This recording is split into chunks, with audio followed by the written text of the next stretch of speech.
I wrote to you, Stephanie, the day after my birth. I wrote to you about my birth in detail and in great despair, and the amount of love and guidance and support and constant contact, despite being on two sides of the world, not knowing each other, changed everything for me, because I felt like a bomb exploded in my world and I had no idea what have I done wrong. And you were there like a light in Facebook Messenger.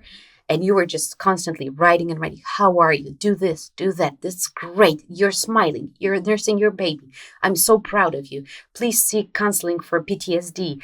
Please remember to talk to your husband about it repeatedly. And you guided me through the experience so wonderfully. And I'm forever grateful. As soon as I got pregnant, the next time I had you somewhere here in my head all the time with me.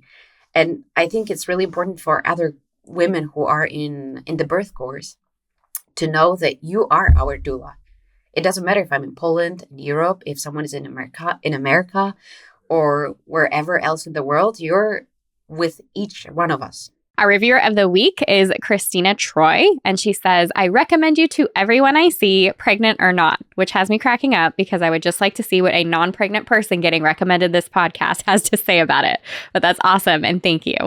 She says, as a first-time mom, I did so much research before we tried to conceive because I wanted to determine what kind of birth would be best for me, and I wanted to prepare as best I could for pregnancy. Coming across Stephanie's podcast was the biggest blessing. It was exactly what I needed to make an educated decision regarding what was best for me and my baby. After listening to her extensive knowledge on everything birth related, I decided that a home birth was what I wanted.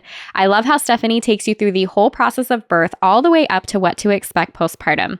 Because of this podcast, I knew how to advocate for myself, how to select a midwife, how to prepare my mind and body for birth, how to stay healthy during pregnancy. I could go on and on. She discusses almost everything you could ever need to know about birth. Because of the confidence I gained through the information in this podcast, I was able to deliver my baby at home, even though she flipped last minute and was breech. Reminding myself that if they can do it, I can do it got me through 30 hours of labor.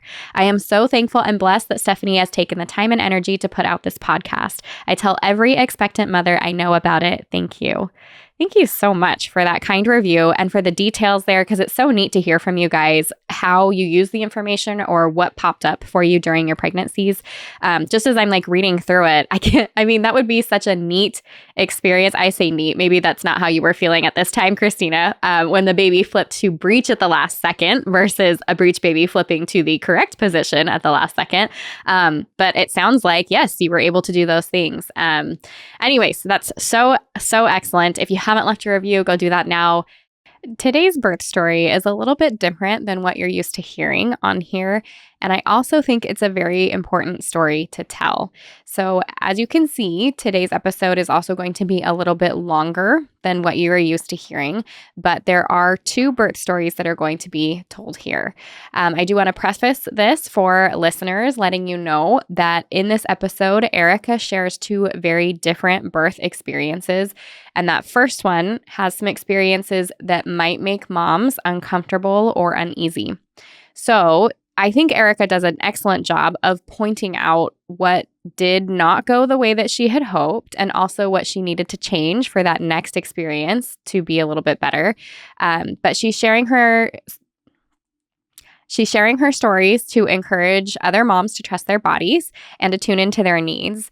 Her second birth is quite redemptive and beautiful and healing, so I do hope that you will stick around. But if for any reason you are concerned about listening to birth stories that include some rough moments, even with a redemptive story on the way, then this episode might not be for you. If you know that you're sensitive to those things, if you know you're going to internalize that and kind of take it on yourself, this might not be for you. If you are able to listen to and learn from other people's experiences, though, even with those rough moments, then hang on and listen to what she has learned and how her next birth is so amazing.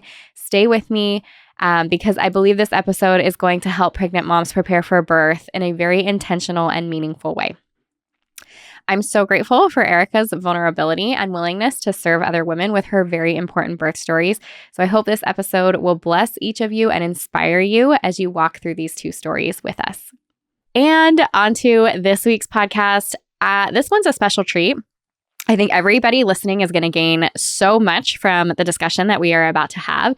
This is a birth story podcast, but Erika has some very specific things to share with you and just details about her very two different births that I think are going to bless a lot of lives today. So with that, Erika, will you take a moment and introduce yourself? Yes, of course. Hi, my name is Erika. I am a My Essential Birth student from Europe. I live in Poland, Warsaw, with my husband and my 2 children now. I'm an actress. My husband is a lawyer. So this gives us kind of the opportunity to navigate work around parenthood and not parenthood around work, which is really fantastic for us. We're very happy about that. And I'm just a European student of your birth course who had 2 births with you as my remote doula, which I'm very grateful for. And I felt it was really important to have the opportunity to talk about them. Yeah, and I'm so excited you're here. I'm so excited for the experience that you have. I'm not going to give any of that away, but I know that you sharing this today is just going to touch very many lives. So I'm really, really happy that you're willing to do this with me today. With that, why don't you tell us? Yes, thank you. Why don't you tell us a little bit about your first pregnancy and birth experience, and then we will walk into your most recent one. Sure, of course. I just wanted to add one more thing that it's probably obvious, but apart from being a My Essential Birth student, I'm also a crazy podcast listener. Like during both of my pregnancies, I would listen to all the episodes multiple times, like during the first pregnancy. And then the second one, I was like, let's go again. Maybe I forgot something, and I forgot a lot. So that's awesome. I think it's equally helpful. I'm like equally... I have equally grown to give birth and be pregnant in a way that I wanted to through both the course and the podcast. So I thought this was very important. First pregnancy, yes? Yes. Okay, so we were waiting to get pregnant for 10 months.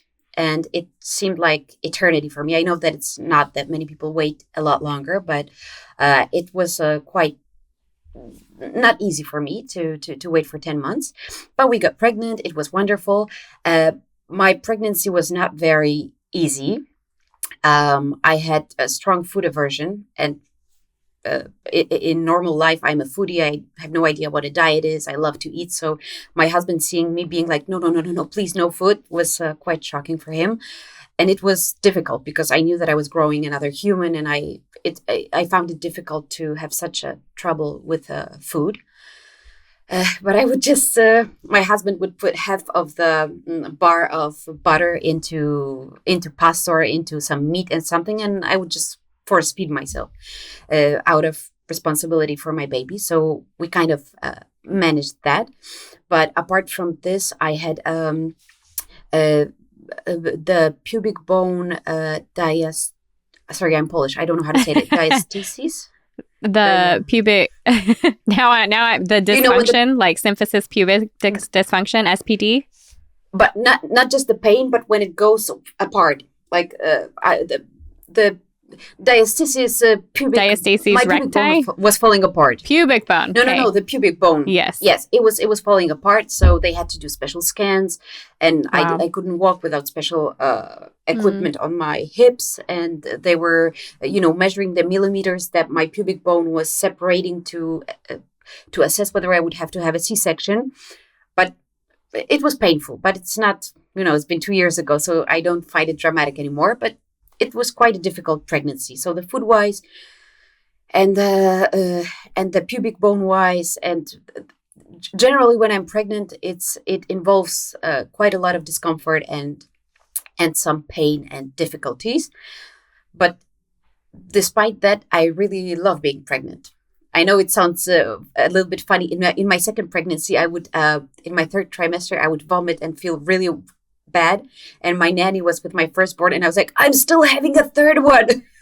So she was laughing at me like, you're a renegade, you're vomiting, lying on the floor, you can't move, and you're like, I'm having a third one. So I think that all the pain and all this discomfort compared to the fact that you have like another soul in your belly, so knowing that after 9 months of sacrifice, you can get to meet this new person that you've created and that you have taken care of for this time is totally worth it. So so that was my first pregnancy. Yeah, I don't think there was anything else. It was difficult, uncomfortable, and we made it through.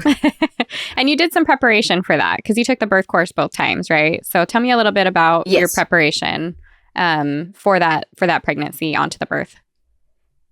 Sure. So everything started in the first pregnancy around week 20, I think, maybe 25, when I found your podcast and I listened to a couple of episodes, and I was like, like in the beginning, I had no idea about anything. In Poland, there is a very big rate of epidural usage in the hospitals that have epidural. And it's so obvious that women buy special pajamas that open up on the back so that right when they get to the hospital, they can get the epidural. And I had the same pajama when I got pregnant for my sister, and she had the same pajama. And I thought, like, my sister told me, when you get to the hospital, you say, "Excuse me, epidural, please." So that was my mindset in the beginning of the pregnancy. Yeah. And like, why would you be, why would you be in pain? What's the point? And then I stumbled upon your podcast, and I was so interested in everything that was connected to giving birth and pregnancy. When I realized that our bodies, because also very often women speak of birth, like this was my experience of conversations about birth, that women would speak about it as if you had to push an orange through your nostril. This is a direct quote from my friend that was never pregnant, but she was so scared because she told me, "Erika, I'm going to have to push an orange through my nostril at the end of pregnancy. I don't know if I can do it." So shifting my perspective and learning that those bones move, that those muscles are created for that it's all like this beautiful system that works and works even better when you help it or when you don't disturb it and don't mess around with it. I think it was kind of like an epiphany for me. And since I had no other children to run around after or take care of, I would spend like 5 hours a day just reading about it and listening to all of your podcast episodes and doing the birth course and with my husband and without him and repeating. It was just like, it was as if I have stumbled upon something really fascinating, not just because I had to give birth at the end of this journey, but I just found it miraculous. And I loved reading about it and learning about it. So I think the birth course was more helpful when it comes to preparation, and the podcast was more helpful when it comes to broadening horizons, learning about birth on a daily basis and relaxing, because whenever I would take a walk, I would listen to episodes. And funny thing, no other birth podcast hit me quite the same way. I tried many, and with you, and in the beginning with you and Courtney, it was more like I would jump on Apple Podcasts to meet with my girlfriends who also liked birth and also found that it was not so heavy and terrible. And it was so relaxing. Like, I really loved it. And the birth course, this was like getting down to work. So, you had such structure in your course that I would do lessons. I would revise the workbook. I would do the meditations or those visualizations. Yeah. The visualizing techniques for birth. I would do them in the evening. So this was more like preparing for an exam in a very good way, gathering knowledge, gathering information, and learning step by step about everything. And podcast was more entertaining, and also it allowed me to know everything about my choices. So I devoted a lot of time to prepare for the birth. That's awesome. And I think you described that very well, like the difference in like birth course versus the podcast. Tell me a little bit. Very important because they... Mm-hmm. Oh, go ahead. They're both really important because they sort of complement each other. You know what I mean? Like one and the other, you need both to fully prepare for the experience and to go through pregnancy. So I think that's really neat that we have both opportunities. Yeah, I like it too because it is that like even when I taught birth classes in person and I could sit down and I get to see everybody every week and they got to ask me questions, more so than you would if you just took the birth course because I don't get to talk to you one-on-one within the lessons that are already recorded. But the podcast is my like, these are all the things I'm thinking while you guys are, or like all the questions that you have that I'm not able to answer even during actual class time. So yeah, I agree with that. Exactly. Yeah. Okay, let's walk through this first birth slowly. Kind of like tell me, Yes. dive into that and we'll go into that and then I'm going to take through after that one. I want to walk through the next pregnancy and birth. Yes, sure. So this birth took place in the beginning of 2022. So it was a little bit of time ago, quite a while ago. So I don't remember. I don't think it's necessary for me to tell all the details dilation-wise or hourly-wise. I just want to give the listeners the overview of how it went and of the stages. Is it okay? Yeah, that's great. Okay. So I went with my first pregnancy. I went to 41 weeks and 3 days, I think. And in Poland, I'm sorry, when I get emails, do you hear this? No, I'm not hearing that. Because I get notifications, maybe. Okay, I'll just push do not disturb just in case, because it's distracting me. Okay. So let's talk about the birth. With my first pregnancy, I went to 41 weeks and 3 days. In Poland, the hospital system works like that when you reach your estimated due date, you have to come for a non-stress test, and then you have to go back the next week, and then you have to go back every day. And every day you get a non-stress test, they examine you, you cannot say no. That's how it works. But also in Poland, in every hospital, there are no nurses, there are midwives. So you always get midwife-assisted birth, and there is a doctor. So I went to 41 weeks, and they gave me a membrane sweep, which they did not ask about, and I did not consent to that, which I learned later on. My midwife told me, like, you had 2 membrane sweeps, didn't you know? So that was quite unpleasant to learn that this was done to me without my consent, but I didn't think too much about it. It didn't cause labor. At 31 plus 2, they told me that I have to be admitted to the hospital or I have to sign special forms that I take responsibility for my child's life. So I said, but what responsibility? I'm just waiting to go into labor. And they said, yes, but very wise heads have figured out that by 41 weeks, you have to give birth or be induced. So if you don't agree with that, you have to sign that you're responsible for your baby. I'm like, sure, I'm responsible for my baby. So I signed it. I went home. And the next morning, they gave me another membrane sweep and the contractions started. So they started around 8 a.m. And throughout the day until late afternoon, they were very mild. It was my first birth. I was not effaced at all in the beginning. The contractions were very light. And I would just go about my day, visit my friends, go to a restaurant. Around 3, they were not to be ignored, but nothing super serious. Of course, I was very excited because like, oof, wait, this is a big deal. I have to breathe through that or squeeze a comb or something. But it was a beginning of the journey. So then I think from 3 p.m. until 8, I just managed my labor at home. So I took a bath and the contractions were intensifying and they went from 10 minutes apart until 3 minutes apart. So we were waiting for the 3 minutes apart that lasted for an hour and stuff like that. What I noticed is, despite the fact that the power of contractions, because I don't like to call it pain, even though, of course, I think that my first birth was, especially later on, very painful for me.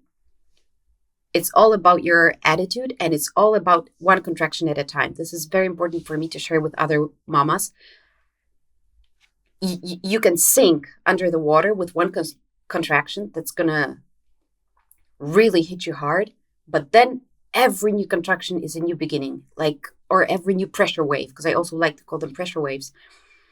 You don't have to let it go and just drown if one covers you, because especially in my second birth, which we're going to talk about later, I realized that you really, really can work with them and it changes everything. And feeling that it's intense, but not that it's pain.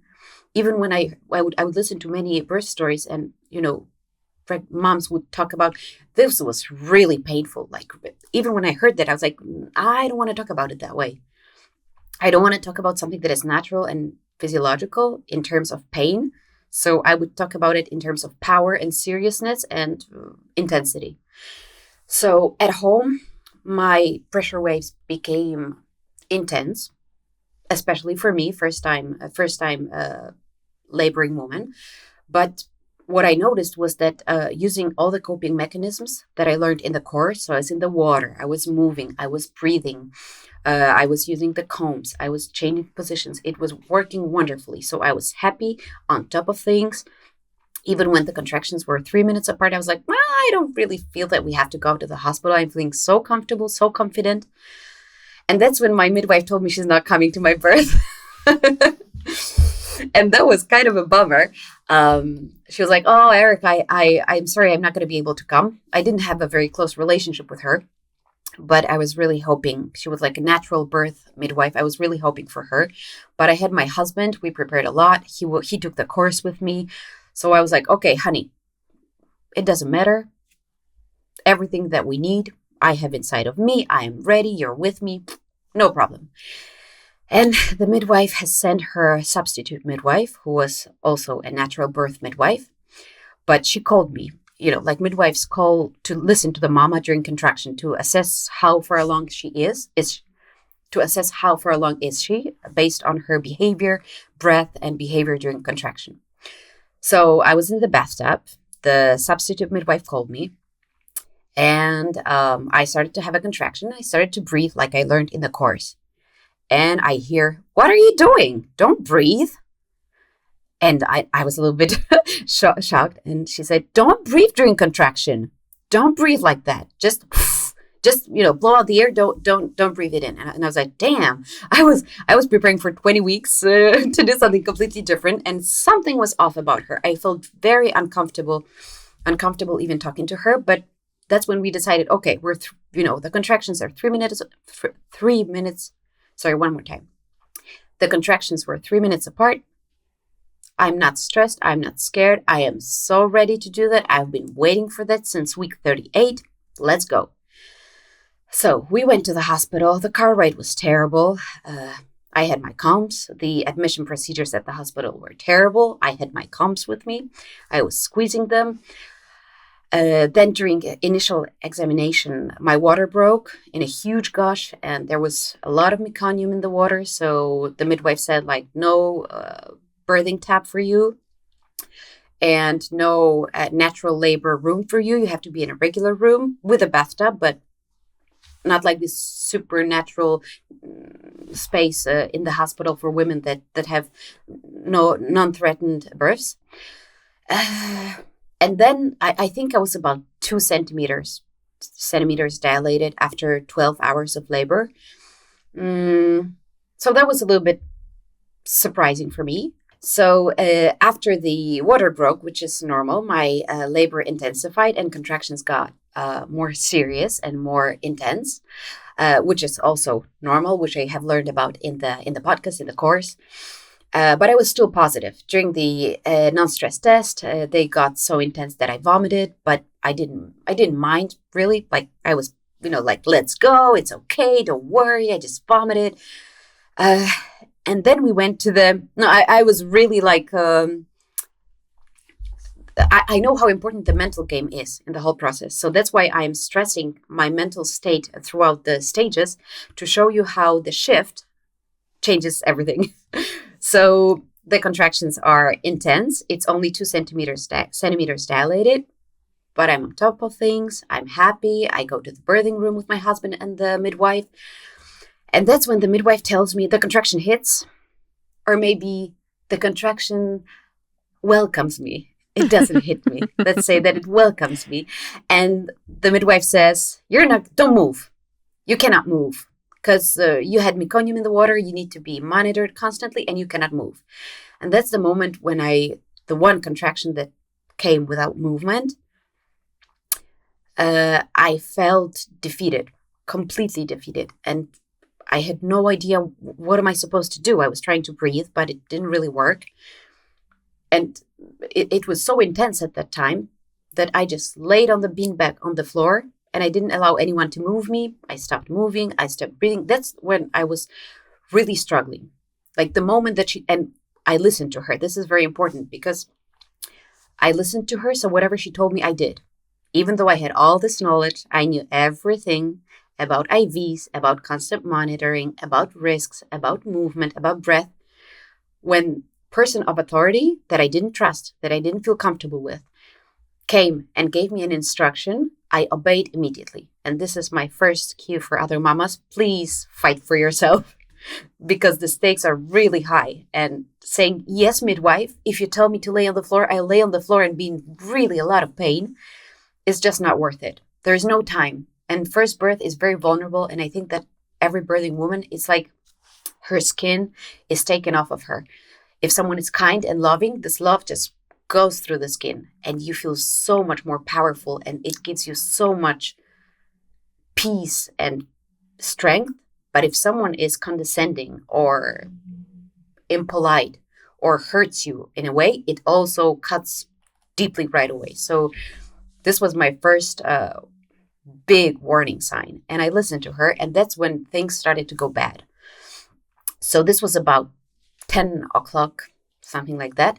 So soon after that, my husband was, I don't remember everything because after that, I sort of logged out of the situation mentally. I was in a bad state. I wasn't taking the contractions very well. It was very difficult for me.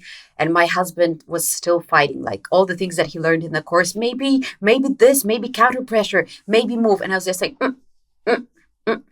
no, there was no will in me to fight, even though there was will in him.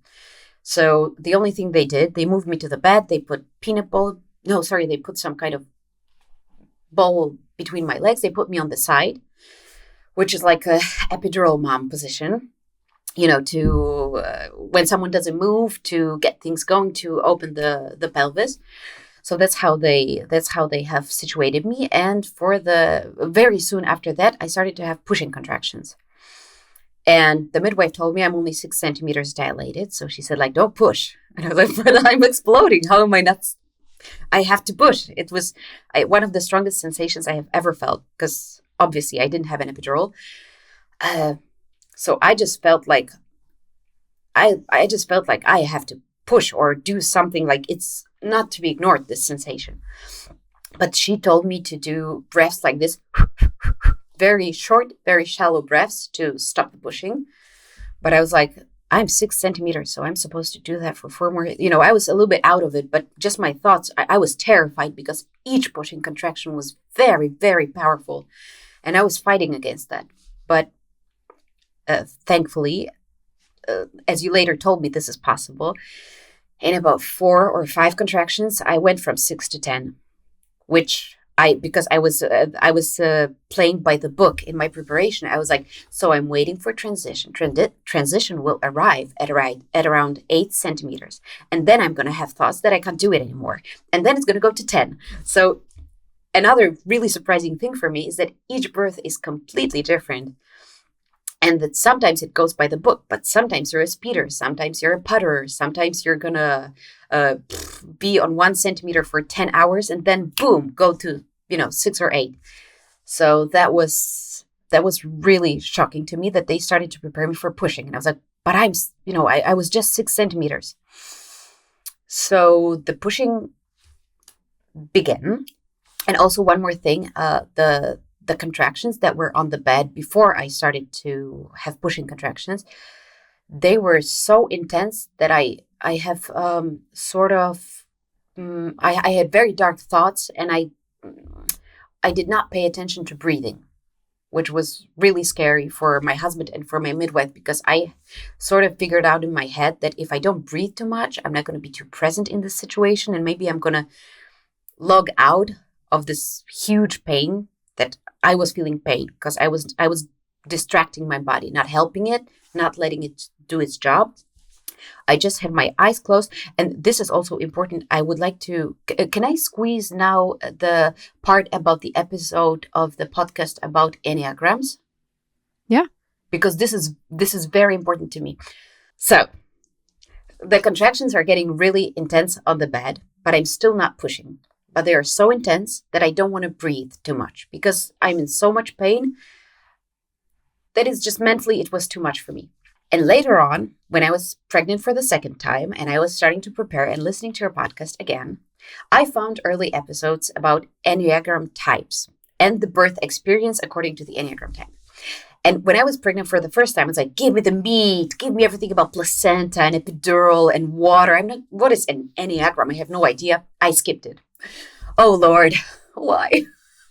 So I skipped it. And I thought it was like maybe some astrology thing. Like, I love you guys, but I want to move to the more medical stuff or more, meaty stuff for me. Mamas, listen to the episodes about Enneagram types, please. I'm a peacemaker.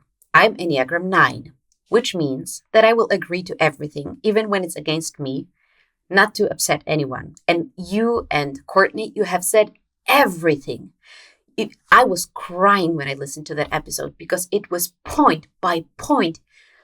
Please be careful and don't be afraid to change positions. You might be suffering in silence, not to let everybody else know that you're suffering, but you're not going to change position because you're a peacemaker. It was everything, all the traps that I have fallen into despite extensive preparation in my first birth were really based on my psychological construction that I had no idea about. Listening to the midwife, being very quiet. The midwife told my husband, your wife has great tolerance for pain. She's sleeping through the entire labor. And I was suffering in silence. Like you have warned mamas in the episode. And you said, be careful about that. And remember about movement. And remember about connection and connection with other people. Don't cut yourself off. It was fascinating for me to hear that in the second pregnancy. And also, that's why I think it's so important for me to tell other mamas, please remember about who you are mentally and what is your character, because the mental game is almost everything when it comes to, meeting the birth and meeting the waves and not being medicated. So that's what I did. I suffered in silence and I didn't move and I didn't change positions and I paid my price for that, which I don't blame myself, but I don't blame myself for, but it was a very, very difficult experience. So moving on from the very intense contractions and then the pushing contractions and then preparing me for pushing, I got on all fours and I hugged my husband and I felt so good. It felt after this incredible pain. I'm calling it pain because I didn't work with the contractions. I let them affect me. Also highly recommend the episode, What to Do to Be More Pain in Labor by Stephanie King. Very good episode. I did everything. I laid on my back. I laid on the bed. I didn't move. I didn't breathe. So very good episode. Listen to it, ladies, and don't do that. And then the pushing, once they allowed me to push, I felt it as a relief because I could hug my husband. I could feel his smell. I could move, be on all fours. And that's when the doctor came and she was like, nope, put her on her back. And I was like, no, please. No, not in my room. Put her on her back. So they put me on my back without my consent. So the only thing I remembered from the course was like, oh, no, because the bottom part of my pelvis is going to be stuck. So the only thing that I managed to do for myself and my baby was being kind of on the side, like on one butt cheek. This might also be a good advice if someone is in a difficult position. They tell you like, oh, you have to be on your back. So I was kind of on half of my butt so that I don't disturb the process all that much. But it was not good. It was very stressful. It was very hectic. All I heard was like, push, don't breathe, now breathe. I couldn't listen to any of my instincts. I couldn't listen to my body. I was very scared. I didn't understand what was going on. I didn't understand when the contractions hit. Why was my husband not hugging me anymore? So another example of how this experience was again derailed by external influences. Let me call it that way. And then I was pushing, but the baby's heart rate was decelerating. They were not happy with it. So the doctor said that they had to give me an episiotomy. So this woke me up from this, sort of mental discouragement and being in a bad mental state. I was like, episiotomy, I don't want that. I remember this is really, really not something that I'm planning for. So I was like, no, please give me one more push. I'll push my baby out. Don't give me the episiotomy. I forgot that I can say, no, you cannot do that. But then again, it's really hard once you're pushing and you're after so much difficult experiences. It's hard for you to advocate for yourself and be in the opposition to the doctor who is, standing right next and sort of in charge of the room. And by that time, my husband, he was for so many hours looking at the monitors at the baby's heart rate, which was dropping every time I would stop breathing or breathe very shallow. The baby's heart rate would drop and my heart rate would drop. So he was like, his first birth from the monitor to me, breathing with me every breath and trying to, motivate me at least to breathe. So he was so stressed by that time that he did. I don't remember. I don't remember that situation perfectly, but I don't think it was the time for him to say episiotomy. We had that in the course. I don't think we liked that. So I just asked for this one more push, and they gave me this push. I didn't push the baby out, so they gave me the episiotomy that I didn't want. And then the baby came out in one push. And I don't know if I should say that because I don't want to discourage anyone. But what was really, no, I think it's important to say that because all the birth stories that I have heard were like, and then I gave birth and I forgot about the pain and I saw my wonderful baby and they were so wonderful and they were crying. I didn't feel that. And also I felt inadequate, and I felt wrong for not feeling those feelings. All I felt was disappointment, disgust for the way the physiological part of labor went, because I was not taken care of by the midwife when some physiological aspects of labor occurred, and I had to stay with them, let's call it this way, and with the smells and with everything.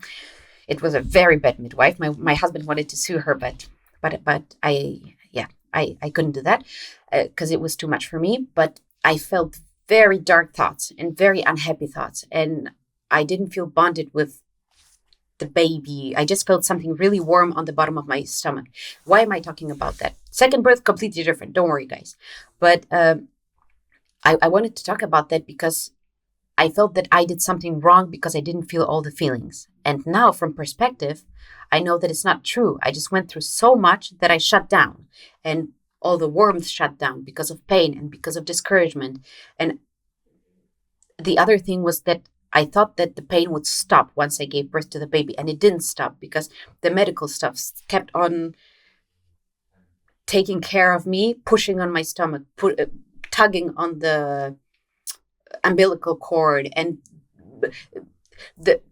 I just remember crying like I thought the pain would stop. It didn't stop, and it was deeply traumatizing for me after so many months of preparation. And very important thing, I didn't take an epidural, and I was supposed to take an epidural in this birth. And mamas, if you're in birth and you feel that it's really, that you're suffering, that you're not in pain, that you're not really uncomfortable, that you're not angry or pissed off, that you're suffering, take the epidural. That's what it's meant for. And me being so into the preparation, I was so proud, and it was unnecessary.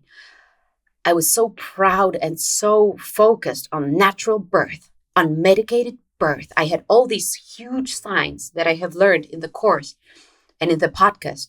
It's my fault because it was, no, not fault.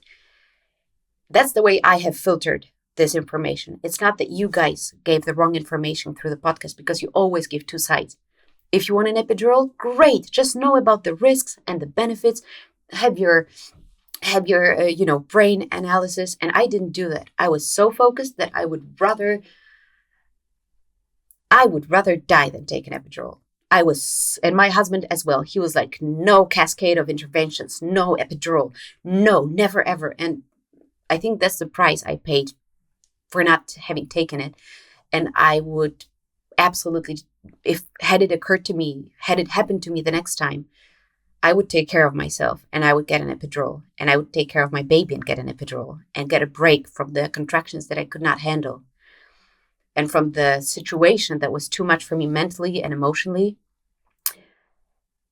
And I remember when the contractions were the worst, right before I started to have the pushing contractions, I remember being very quiet. No screaming, no moving, no shaking, nothing. I was just very quiet and I was saying C-section, C-section, C-section, because I couldn't say epidural. That's how crazy I got in my head. And it's bad. It's that. Why am I talking about that? So that if some of you are so focused on natural birth, during the process, natural birth is wonderful. But if you're suffering, it doesn't matter that you didn't take the epidural and that it was natural, because it's not natural to suffer during labor. So that's my hint for you, for you guys. Don't do that to yourself. And can I also talk a little bit about postpartum? Yeah, I am a little worried about time because we're at about 40 minutes right now, and these usually end at about 45 minutes. So can we just cut huge parts out of it? Because I talked yes. like 3 times about the contractions. I just want to talk about your support and my husband's support. When we were writing to each other, when you guided me, I think that's really important for other my essential birth students to know that you don't just abandon us, that you're with us Yeah. all the time. Yes. Yes, you can include that. Yeah. I'll just talk about it. Great. Praises for you. That's I'll good. just talk about it in 1 second. No. I'm sorry, Stephanie. So after I gave birth, we went home. I just wanted to quickly talk about my postpartum experience, which was, I'll say, great. I wrote to you, Stephanie, the day after my birth. I wrote to you about my birth in detail and in great despair, and the amount of love and guidance and support and constant contact, despite being on 2 sides of the world, not knowing each other, changed everything for me. Because I felt like a bomb exploded in my world, and I had no idea what have I done wrong. And you were there like a light in Facebook Messenger, and you were just constantly writing and writing. How are you? Do this, do that. This is great. You're smiling. You're nursing your baby. I'm so proud of you. Please seek counseling for PTSD. Please remember to talk to your husband about it repeatedly. And you guided me through the experience so wonderfully. And I'm forever grateful. As soon as I got pregnant, the next time I had you somewhere here in my head all the time with me. And I think it's really important for other women who are in the birth course to know that you are our doula. It doesn't matter if I'm in Poland, in Europe, if someone is in America, or wherever else in the world, you're with each one of us. It's not just birth course that is great and you released it, but you're with each one of us. And I was shocked because I know that you're a very busy person, and to get so much help and so much information from you, to get so much help and so much information from you on every time and every day, really changed my experience. And the other thing was my husband, who was with me every second after my birth, because he experienced it with me. He stayed with me at the hospital. He stayed at nights at the hospital. He took care of the baby. He cooked for me. He cleaned for me. He changed all the diapers for the first couple of weeks. And this love bubble that he created, this no pressure, no strain of a newborn bubble, your support plus PTSD guidance have helped me tremendously to heal from this trauma. And I have to say that the first ovulation that I had after my first birth, I got pregnant again, being very happy about the opportunity to give birth again. So I'm forever grateful, Stephanie. Oh, that's amazing. It was such a neat thing to be able to walk you through that and see the positivity that came as you worked through it. That like you were going to be okay, but sometimes you need somebody to tell you that you're going to recover from this and it is going to be okay. So thank you for that. Okay, so on to your next pregnancy and subsequent birth. What did you do knowing that you had this tougher experience that you came from and wanting to have a good experience moving forward? How did you prepare for that mentally? What did you do, if you did anything different this time, or what did you do more of in preparation? Mm-hmm. I changed my preparation a little bit because I was scared. I had a lot of hope and I did mental work not to be terrified by the approaching experience and by my previous trauma. But first thing I did was jumping back on the podcast. So from episode why your hospital birth class probably sucks, episode number 1, I would go through all the episodes and repeat them and just sort of ease my way into the world of birth and pregnancy and preparation and the fact that it's cheerful and interesting. So that's what I did in the beginning. And later on, of course, I did the course again. I did my workbook. I revised everything. But honestly, after listening to twice to all the episodes so many times, I knew everything by heart, like every lesson in the book, every stage, like, yeah, I knew everything by heart. So I didn't really need that. So I knew it. Okay, you're like 20 weeks along and you know everything about the technicalities and about, the knowledge side of birth. What can you do to help yourself? So I figured mental prep. What was so difficult for you the first time? The mental game. Okay, let's focus on that. So fear clearing, listening to many hypnobirthing tracks. And what I have discovered, relaxation. I did it a lot. I also read the Bradley Method birth book, which that's a little bit different because it doesn't focus on movement, which was not enough for me. But I just took the part about relaxation from that book, which was very interesting. And I just studied and worked on my relaxation every single day. And the other very important preparation part was trying not to be scared. And remembering what you wrote to me when we were writing after my first birth, you said, like, I think your second birth is going to be such a beautiful healing experience. And I would grab onto that. And I was like, this is going to be such a beautiful healing experience. And I just tried to remember about that. I love that. A lot of mental game, of course I did squats and forward yin inversion, and my baby flipped at, I think, 26 weeks or even later. She flipped and she had her head up again. So I had to do the spinning babies. And then I just did all the exercises that you recommend in the course, but I didn't go so crazy about the physical part of it like I did in the first pregnancy. I focused on the mental game. That's awesome.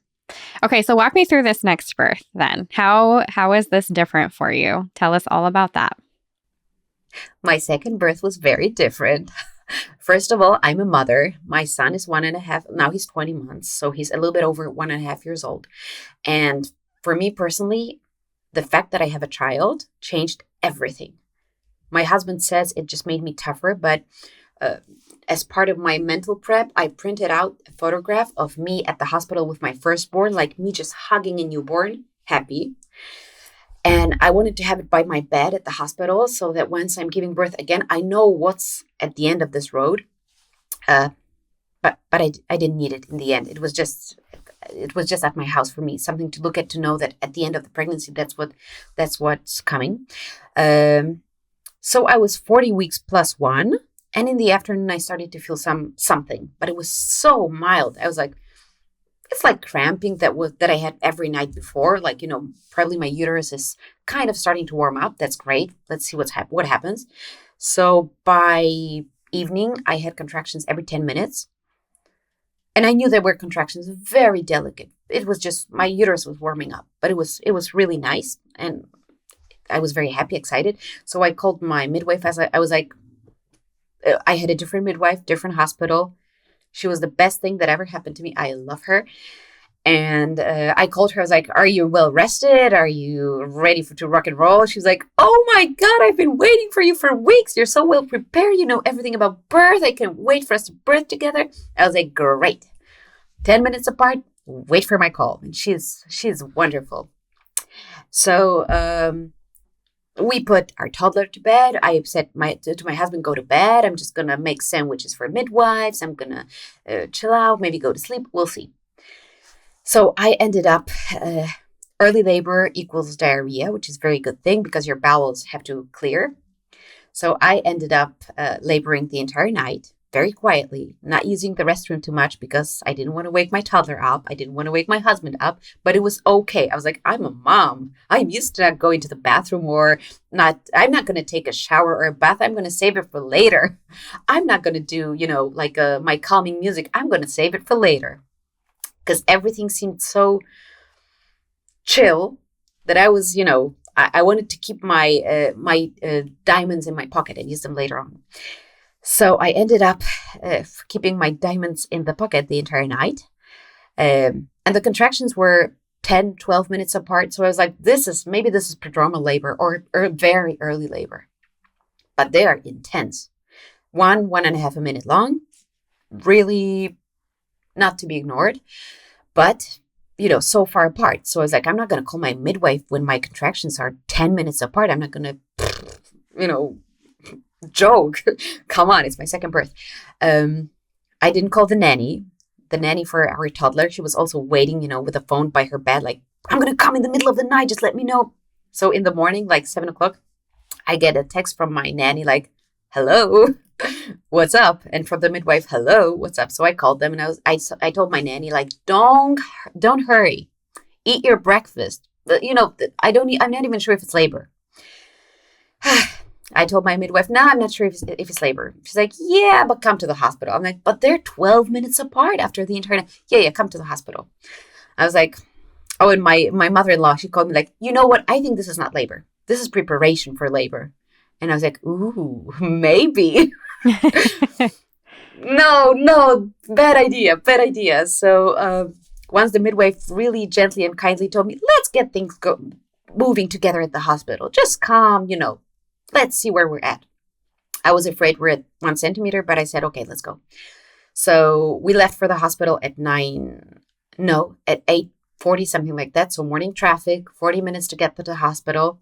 And my wonderful husband, he created sort of a bed in our van. We have like a big van for big family, which we hope to be one day.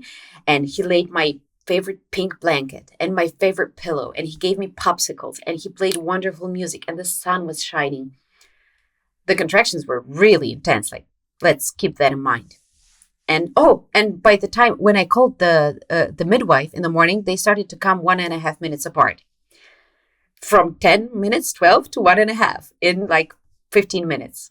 What's with the timing of my births? Like, I just can't get it right. I thought it would be like 6, 5, 4, 3. No. But I was like, yeah, maybe something is starting. So we went to the hospital, 40 minutes. And my sister, I didn't want a doula during my birth. I couldn't find a doula that I felt was the right match for me. So I took on my sister as part of my birth team, my husband, my sister. So my husband was the warm, caring guidance and, counter pressure if I needed and stuff like that. And my sister was the wave whisperer. So I taught her all and now you're swimming on the wave. It takes you up, because my husband was like, I'm going to feel like an idiot. Like, I'm going to do all the squeezing and hugging, but I don't think I can guide your body through the wave. So my sister was the wave guide, and she was supposed to pick up Subway sandwiches. And she just said, okay, so you're going to the hospital. Should I go to Subway? Should I go to the hospital? I was like, maybe go to the hospital. And she felt that something was different. Long story short, we get to the hospital at 9:30, something like that. And I had such a wonderful ride to the hospital. The 40 minutes that my husband arranged in the car was so lovely, despite really intense contractions, like every 2 minutes or 3 minutes. My husband asked me, okay, honey, so what do we do? Should I drive around the neighborhood some more if you're so comfortable here? Do we want to check into the hospital? And spoiler alert, like 30 minutes later, my daughter was born. 30 minutes later. Oh, my goodness. So I just said, let's go to the hospital. Let's see where we're at. Yeah. So basically during triage, I started to have pushing contractions, and I was like, I'm pushing. And that's when the midwives looked at me like, wheelchair. And, before it was like, so how much weight did you gain during pregnancy? How do you feel? Blah, blah, blah. And I was like, oh, hurry up, guys. It's really intense. And they were laughing like, but you're like sleeping through the contraction. You have your pillow. You're not for long. Again, I was just really good at relaxing by that point. So they put me on a wheelchair. I even have a short video made by my sister when the midwife is running with me. I'm like, crooked on the wheelchair because the baby's coming out. But we made it. My wonderful midwife had the bath ready for me. When we wheeled into the delivery room, I just said, rip the clothes off me quickly. So they just, undressed me. I don't know how, because, once you're really pushing, you're unmovable. You're unmovable. And they managed to, I think it was my husband. He's really big and strong. They just took me and they put me in the bathtub. And 20 minutes later, my daughter was born. And it was so beautiful and so peaceful and so calm and so loving. I didn't understand, how is it possible? The first stage of labor that I carried on in the van and at home, it was very controlled. I felt very like, cool. Nothing is crushing me. Nothing is terrible. I'm not in a dark place. But the pushing my baby out was something really magical. Thanks to the birth team and what you stress in your podcast all the time, like remember about assembling the correct birth team. Also, during my first birth, I didn't take it seriously. And now having my husband touch my head on one side, my sister holding my hand, and the midwife saying like, very nice, very gently, sweetie, you're doing so well. Try to do like a little bit longer. Try to breathe. She was so gentle. There was no screaming. There was no like exploding, nothing like that. It was very gentle and very happy, and we were joking in between contractions. I had a clip where my sister is recording me and I'm pushing and I'm smiling at her. It's mind-blowing. And my daughter was born in a coal. I'm very proud of that, like your son. Yes. And the midwife, she has 20 years experience. She's like, this is my first birth on coal. This is so cool.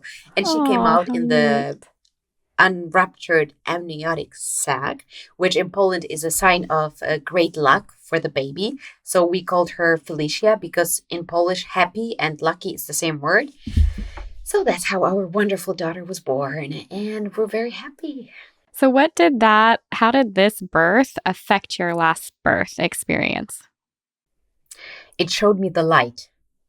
I think there is so much light and so much happiness in birth, and so much, I didn't feel any ring of fire. I didn't feel any excruciating pain, or I didn't have to push until my eyes popped, even though I didn't practice pushing so much, and my baby was not tiny.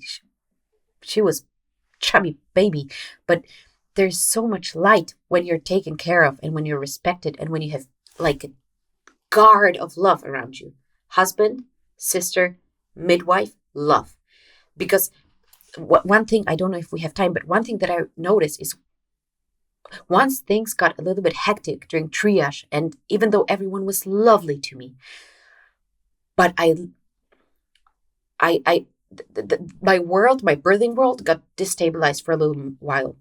And while they were running with me on the wheelchair, even though it was very funny, when the pushing wave approached and hit me, I remember it was like crushing. Only 2 waves on this wheelchair, but they were darker. Because there was stress, there was no stability, and it shook up this very fragile structure that birth is for me, because I'm a very sensitive person. It's not like that for everyone. And then once they put me in the bathtub, it was serene and calm again. And it showed me, I was mind blown that there is so much light if you're calm, if you're taken care of, and if you're confident. And I gave birth, and I was like, I also have a recording of that because my sister was, making memories. And I was like, oh my God, I didn't feel any huge pain.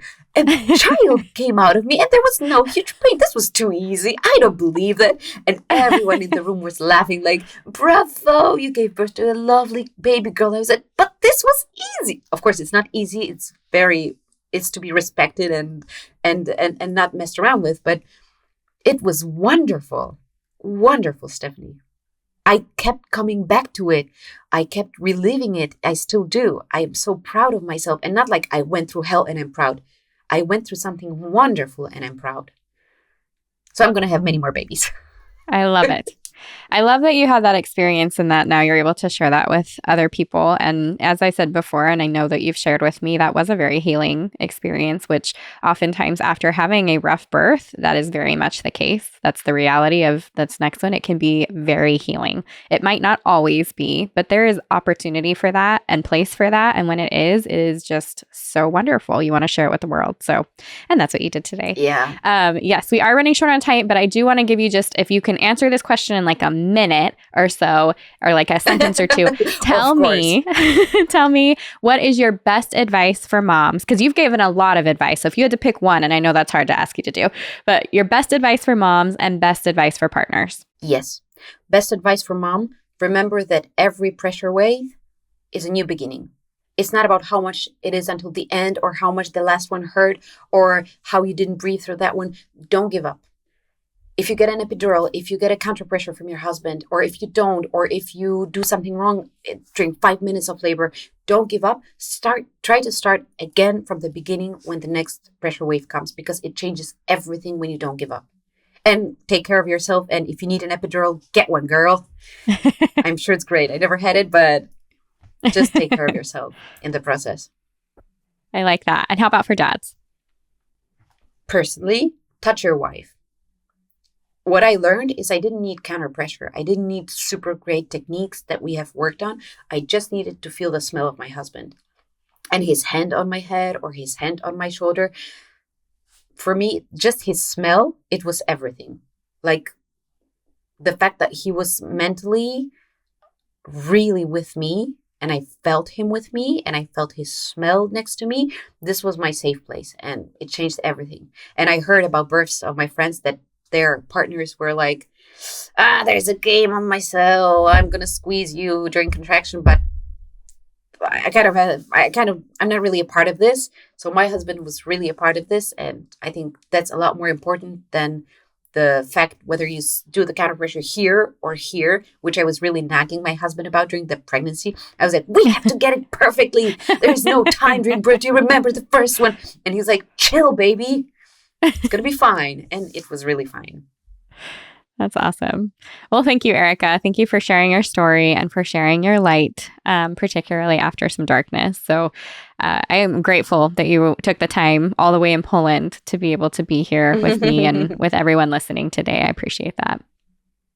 I'm really proud that you have decided to talk to me about my births, because you're my greatest influence. And you're the one who has really sort of gave me this hunger for knowledge and for something more than I thought birth was supposed to be. And I'm really grateful to you. And birth can be beautiful and happy and cheerful and full of laughter without pain relief. So I really wanted to tell all the moms that it's great and don't be afraid of it. Thank you.